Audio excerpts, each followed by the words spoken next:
Hello po ulit. Welcome po sa panibagong reading. Collective reading only. Kunin lang ang nagre-resonate. Hindi po lahat makaka-relate dito. Check lang natin ano yung meron, mga energies. Dito muna tayo sa mga general or overall na energies. Courtship. Etong courtship na to, ay, natapyas na yung ano ko. Nail polish ko. Pasensya na po kayo at wala akong time butingting ng kuko. So, courtship is pagtatagpo, pagkikita. Baka may mga meetings o meeting sa opisina or meron kang kausap na magkikita kayo, no? Or pwedeng literal na pakikipagkita, pagtatagpo, or pagdalaw kung meron ka mang manliligaw. No? Kasi may pwedeng panliligaw talaga to courtship card. So may mga pag-uusap na gagawin, pagkikita, pagtatagpo. Yan yung ibig sabihin nito. Pwedeng may kasunduan kayo, alam mo yun. Yun, pwede rin itong mga agreements, arrangements ba tawag doon?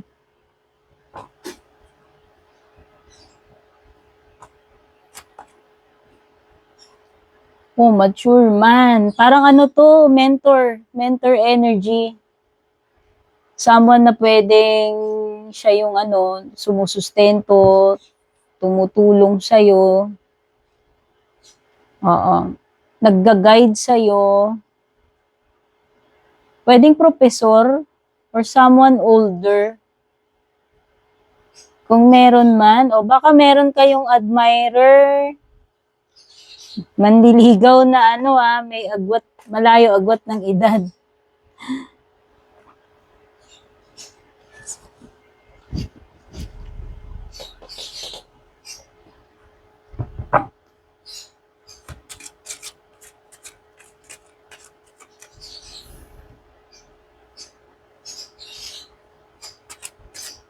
Basta yung mature man na yan, kung sino man yan, sama na pwedeng makatulong sa'yo sa situation mo. Sa financial man yan or kahit hindi financial. Courthouse. Ito yung mga mga legal documents. O baka may mga lalakarin ka, pupunta kang City Hall, pupunta ka sa magpa-file ka ng ganito ganyan. Pagpa-file ng mga permit, mga legal documents. Pwede rin literal na kailangan mo ng tulong ng lawyer or baka may mga hearing. Basta pwedeng mga legal process din to. Pero usually government offices yan. O baka someone na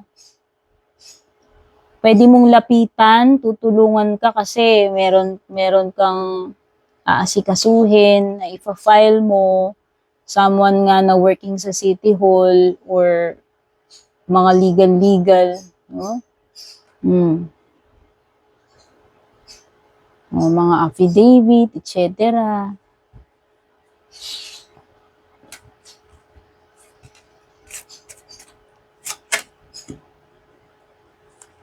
Gawa ng kontrata. Community, ito, pwedeng to. Ito yung mga tao sa paligid mo. Pwede naman literal na kapitbahay mo, yung barangay ninyo, alam mo yun, parang mga organizations or mga members sa barangay, hindi ko alam. Barangay official, hanod, kagawad, mga ganyan. Pero pwede rin naman kasi itong yung mga tao na nakapalibot sa'yo kung saan man community and organization na kinabibilangan mo. Actually, pwede rin namang relatives din ito. Usually, yung mga tao na na pwedeng tumulong sa'yo, no? Or meron kayong common na goal. Or parang nakaka-identify kayo sa isa't isa na parang meron kayong common interest ba? Yung mga, o halimbawa, nag-join ka ng music organization, simbahan, choir, yung mga ganyan.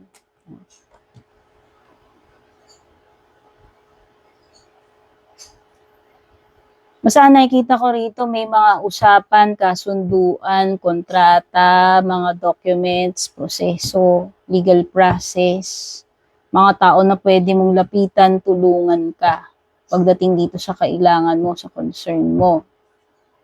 Ayan, official person, no? Someone who is in charge, pwedeng mataas yung position niya, alam mo yun. Basta kung sino tong OIC na to, or pinaka-boss, pinaka-head nila doon, dito ka dadaan. Ngayon, kung situation to, very strict ang proseso. Very strict yung rules. O kung sino man, pwedeng yung pinaka-organization, pwedeng pinaka-institution, opisina, basta, pwedeng hindi tao, pero pwede rin namang tao kung tao yung in charge dito. No? Stricto siya. Formal, stricto, parang nakakatakot, no?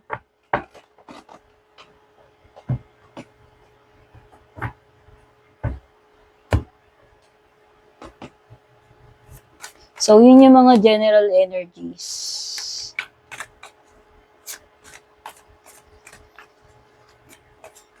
Meron ba naman ako nabasa sa comments ko, guys, singit ko lang. Dinidiktahan niya ako na dapat daw yung reading ko 5 minutes lang daw, wag nang humaba. Natawa lang ako. Wala lang. Parang ang ibig ba niyan sabihin, nag-iisa lang siyang tao. Susundin ko siya. Tandaan nyo guys, nagbabasa ako kung ano yung pakiramdam ko. Minsan gusto ko nang tapusin yung reading, tatapusin ko na. Pero minsan ganado ako mahaba. Hindi ko naiintindihin kung hindi marami manonood sa akin. Importanteng quality ng reading. No? May mga times na ayoko ng sobrang haba, pero kasi hindi ko yan nakokontrol eh. Pag nagfo-flow yung messages sa akin, yung intuition ko, basta ganado ko, mapapahaba yun. Okay? So, hindi ko alam kung anong problema niya. Ang pinepersonal niya yung reading ko na 30 minutes daw. Eh, hindi naman ako laging 30 minutes. Hindi naman pare-pareho sukat na reading ko. Hindi naman yan tinatakal eh. Tandaan yung reading, hindi mo yan masusukat. No, kailangan 5 minuto. Siguro kung pro ka na, sanay ka na, kaya mo nang tansyahin na, malapit na ako sa 4-minute mark. Kailangan mag-slow down na ako pagdating doon sa mga hugot ko. Pero kasi ako hindi eh. Spontaneous ako mag-read, no? So kung hindi, ito na lang. Kung hindi nyo gusto yung pamamaraan ko ng pagbabasa, wag kayong manood. Hanap ka yung nagbabasa ng eksaktong 5 minuto. Kung saan man yun, ha? Ikaw, alam mo kung sino ka. Kasi nanonood ka sa akin eh. Ayaw mo pala yung pamamaraan ko, pero nanonood ka pa. K-I-N-G-I-N-A. Spell that. So, back to your reading, guys. Sorry sa commercial. Meron ko na itong 10 of Pentacles. I'm not reading para i-please kayo, ha? Tandaan niyo yan. Kung nagugustuhan nyo yung pamamaraan ko, siguro magka-wavelength tayo ng energy. Kung hindi tayo tugma. Okay? Doon lang ako sa mga taong nakaka-identify, nakaka-relate sa akin. Yun lang yun. Hindi ko ipipilit yung sarili ko para magkasya ako sa inyo, ha? Tandaan nyo yan. Okay? So, ang napapakiramdaman ko rito, heavy na energy. Ayan, meron kang 10 of Torches. Temperance. Disharmony eh.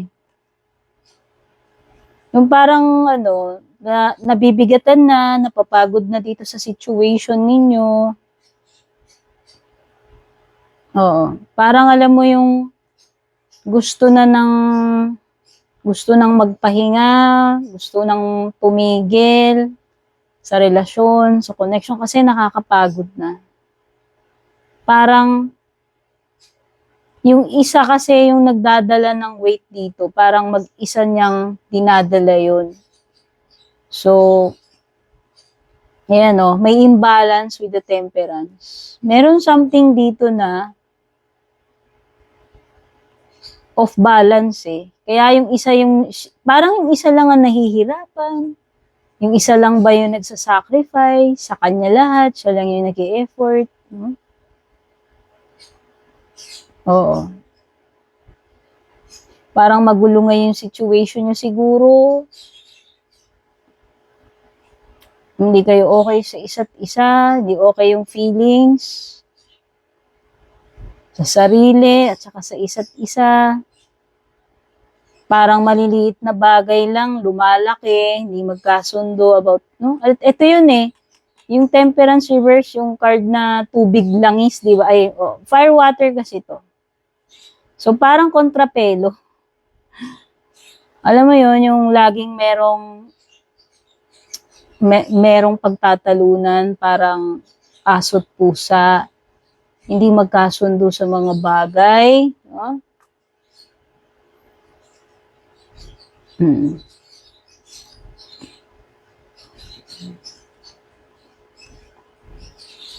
Morning card reversed. Ito kasi si morning card is may kinalaman, bonus card kasi ito, ibang, hindi siya part ng tarot talaga.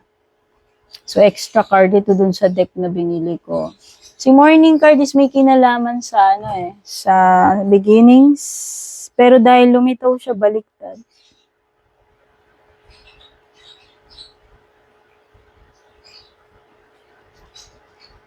Parang meron ditong natatabangan, nawawalan ng gana na sa relationship. Kasi nga napapagod na siya eh. Pwede nga tagal-tagal na nang nagtitiis. No? Magician reversed. Ito yung person na pwedeng manipulative siya. Magaling yun nga, magaling siya mag-manipulate, magaling mag-control, magaling magpanggap, no? Para makuha niya yung gusto niya. Ito yun eh, ganito yung person na yun eh.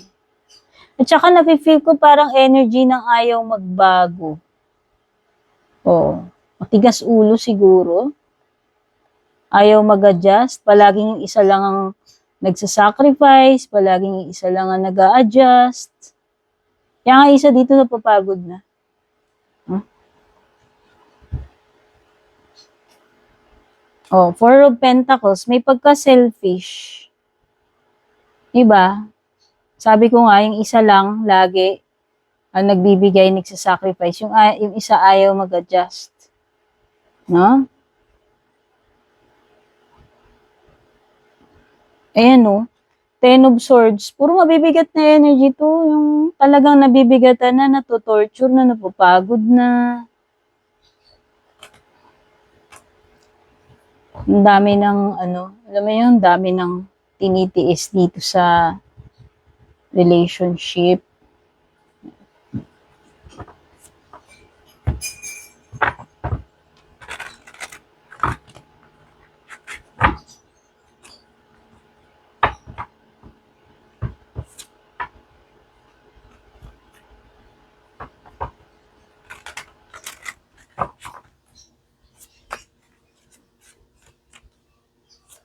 Parang ang nafe-feel ko dito sa morning reverse, gusto yung isa, gusto ng reset.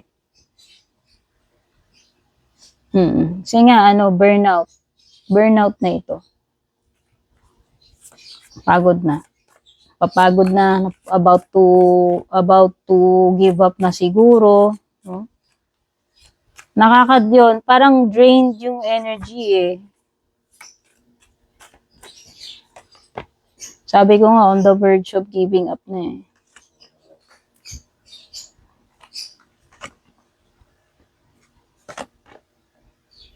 Okay, pwedeng merong Sagittarius dito. Pwede namang may Gemini, Capricorn, or ibang air signs. Three of Cups. Oo, nawala na yung magandang samahan, nawala na yung friendship dito sa connection ninyo. Kasi ang relationship hindi lang dapat puro romantic, dapat meron din kayong teamwork, meron din kayong friendship, alam mo yun. Usually yung mga relationship na nagtatagal, ganun sila eh. Hindi lang sila lovers, hindi lang sila mag-asawa, mag-best friend din. Kasi sa katagalan talaga magiging mag-best friend na kayo ng jowa mo pag matagal na kayo. Iba yun eh. Iba yung relationship na may friendship.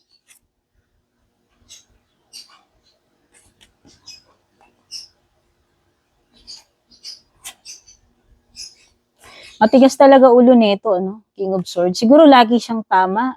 Hindi siya nakikinig. Masakit pang magsalita. No? Etong person mo, walang preno, walang zipper ang bibig nito. Walang slow down. Pag madalas, yung mga words niya nakakasakit na. Hindi niya iisipin kung makakasakit ba sa'yo yung sinasabi niya. Sabi ko nga walang preno. Defensive. Defensive itong person mo sa ngayon. 7 of Torches. O, diba? Hindi nga ito magpapatalo. O, 6 of Swords. Siya lagi tama. Dapat sa mga arguments, lagi siyang panalo. Ganun siya eh. King of Swords reversed. 7 of Torches. 6 of Swords. Hindi ka yata mananalo talaga rito. Hindi ka talaga mananalo dito sa person mo. Walagi kasi siyang tama. Ayan, no, official person. Parang feeling niya general siya. O ako, 4-star general, ikaw private ka lang. Parang ganun. Parang ano siya eh. Bukod sa matigas personality niya, stricto, may pagkaano siya, feeling niya siya yung authority. Alam mo yun?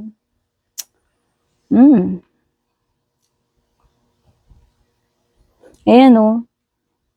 Madalas pagtatalo, sa mga salita, nag-uusap kayo, nagtatalo kayo. Hindi ka nga mananalo talaga sa argument dito sa person na to. Tapos alam mo yung parang kahit na may ibang tao, ipapahiya ka niya talaga. Yung parang tipong minsan nakaka-iskandalo na sa kapitbahay niyo pag nag-aaway kayo. Yung bang hindi niya iniisip yung mga ganong bagay. So, ayan tuloy, pwedeng nagiging topic kayo ng mga marites. No? Diba? Parang ayoko nung ganun jowa, yung nadinig na ng buong barangay yung pag-aaway nyo, or hindi ka man lang iniisip na, diba? Mapapahiya ka. Siguro siya kung makapal mukha nyo, okay lang, pero halimbawa, ako ayoko nung ganun. Nakakahiya. Kasi pagka ganyan, pwedeng, yun nga, wala siyang empathy, wala siyang respect. Kasi, diba? Isipin niya kung sa kanya gagawin yun eh. Gusto ba niya yun, di ba? Unless talagang alpakapalmok siya. O, devil card, nabanggit ko ba pwedeng may Capricorn?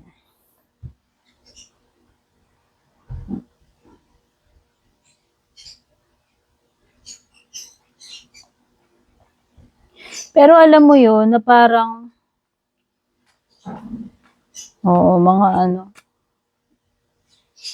mga maliliit na bagay pinagtatalunan nyo pa, madalas di kayo magkasundo, o nauuwi lagi sa pagtatalo. Tapos ang mahirap nun, palagi ka namang mali. Palaging siya lang yung tama. Parang wala ka ng voice, di ba? Parang wala naman siyang pake, parang hindi ka naman niya iniintindi, pinakikinggan.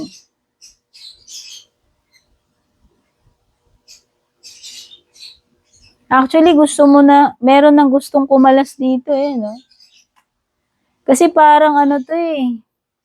Ang nafe-feel ko dito sa Devil Card Reversed, parang ito yung kind of relationship na nung una parang akala mo okay, okay siya, ganito, ganyan. Parang one day na-realize mo na na-trap ka na pala sa ganitong klaseng, alam mo yun, parang impyerno na relationship.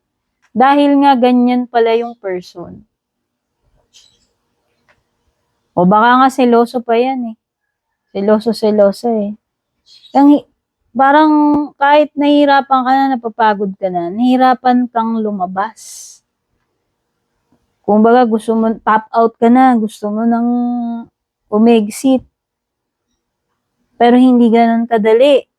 No, literal na you are stuck in a limbo or parang kang napunta sa impyernong relationship na ang hirap-hirap kumawala. Na ngayon parang nararamdaman mo yung pagsisisi. Kasi parang napifeel ko rito ganun eh.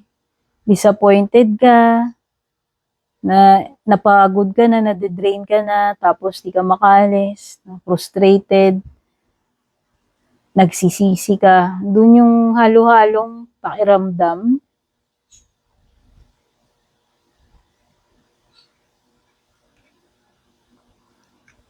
Sabi ko nga parang merong gusto dito ng reset.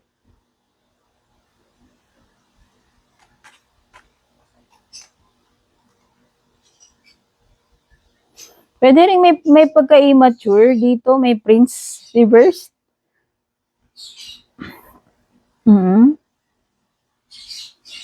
So, pagka ini-express mo yung feelings mo, palalabasin niya na ikaw yung irrational.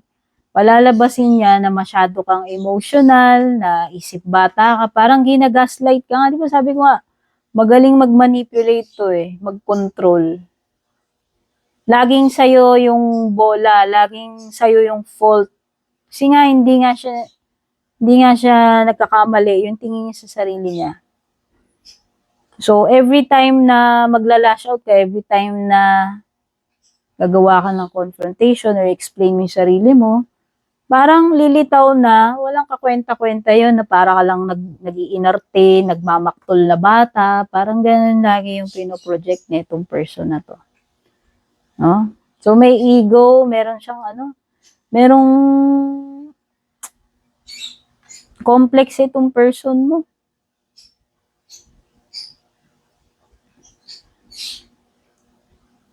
Oo. Ikaw lagi yung talo rito, ikaw lagi yung mali. Ayan, no, Ten of Swords, nakakapagod na energy na. No? So, para ka lang dito, habang tumatagal, para kang gulong na napupudpud or para kang kandila na nauupos. Pagka ganyan yung person mo.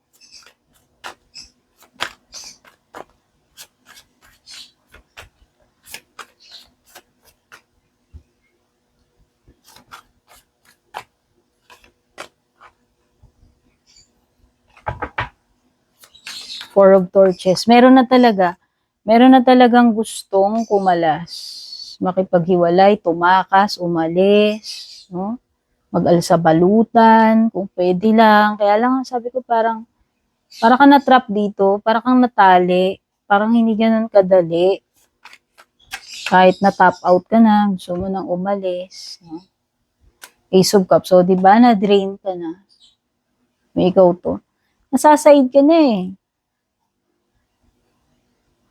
Pati luha mo.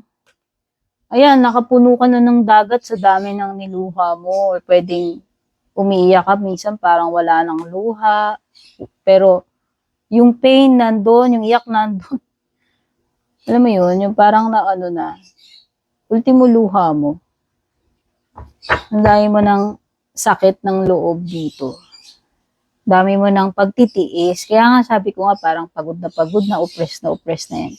Ten of Swords energy, Ten of Wands energy.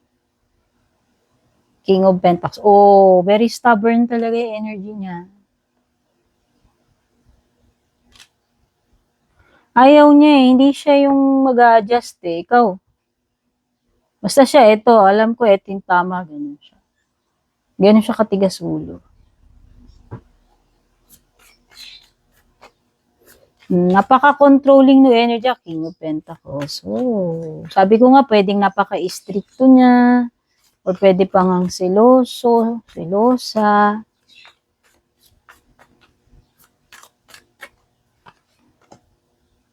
Hindi siya caring eh. Oh, hindi nurturing yung energy niya. Nine of Torches. Oh. So actually parang may energy dito na nagpi-prepare na kung kailan magi-strike. Alam mo yun, kung kailan na-atake. Hindi ko alam kung ito. Ibig sabihin, hindi na-atake mo siya. Ibig sabihin, pwedeng nagre-ready ka na, nagpaplano ka na, naghihintay ka ng moment kung kailan ka makakakilos or kailan mo gagawin yung move mo. No? Ito kasi yung parang nag-anticipate ka na anytime or nagpe-prepare ka na, ganun. Hintay ka ng perfect na timing para maisagawa mo na kung ano yung pinaplano mo. Next move mo. Okay?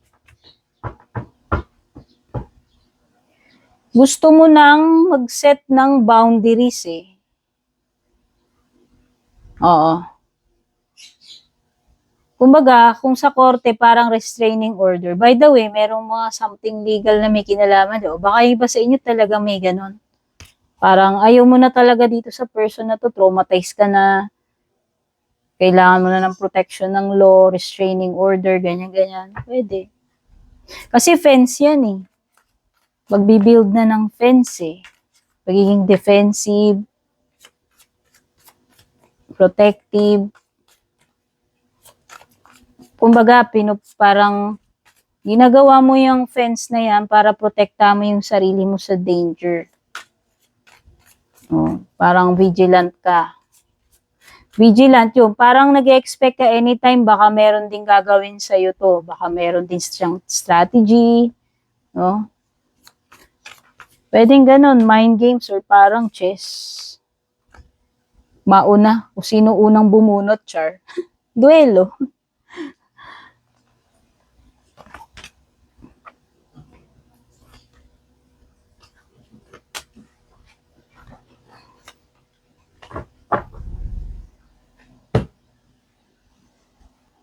Okay, malapit na pala mag-13 eh. Kaya naman ako, sige, mag-cool down na tayo.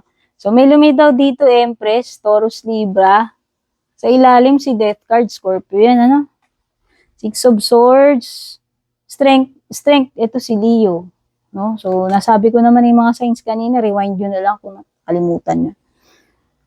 Pero yun nga, si Sagittarius, si Gemini. Pero kahit naman anong sign, kahit hindi ko nabanggit dito, sinasabi ko lang yung mga lumalabas. Pwedeng may anak na kayo nito, pwedeng may anak kayo, yung iba sa inyo, kayo talaga yung babae. Kaya siguro iba hirap kayong umalis kasi baka siya yung breadwinner. Bukod sa parang diktador, stricto, seloso, may lumitaw na moon sa ilalim, Pisces. Siguro gusto niya, ikaw, mag-alaga ka lang ng baby nyo, ng anak nyo, housewife. Ito yung tipo na parang wala kang sariling boses, wala kang wala kang karapatan. Meron kasing mga lalaking ganun, alam mo yung parang sinauna tingin nila sa babae, pangbahay ka lang, tagaluto, tagalaba, tagaalaga ng bata. Hindi ko nilalahat pero yun eh. Pag sila, pwede sila mambabae, pero pag yung babae na yun na lalaki, stone to death nila, di ba? Alam mo yun, parang unfair. So parang ang tingin ko dito, dominante nga to. Kawawa ka. Madalas umiiyak ka, sabi ko nga, hanggang sa drain na drain ka na. Baka nga nalolosyan ka na dito sa stress dito eh. Kaya lang, hindi ka makaalis. Kasi siguro, kung hindi ka naman niya inaalaw na mag-work, tapos ikaw lang lagi nasa bahay, kaya kanya nakokontrol, alam niya eh. Alam niya na wala kang pera or wala kang power. No? So, importante talaga yung meron ka ring power ka sa sarili mo. Diba?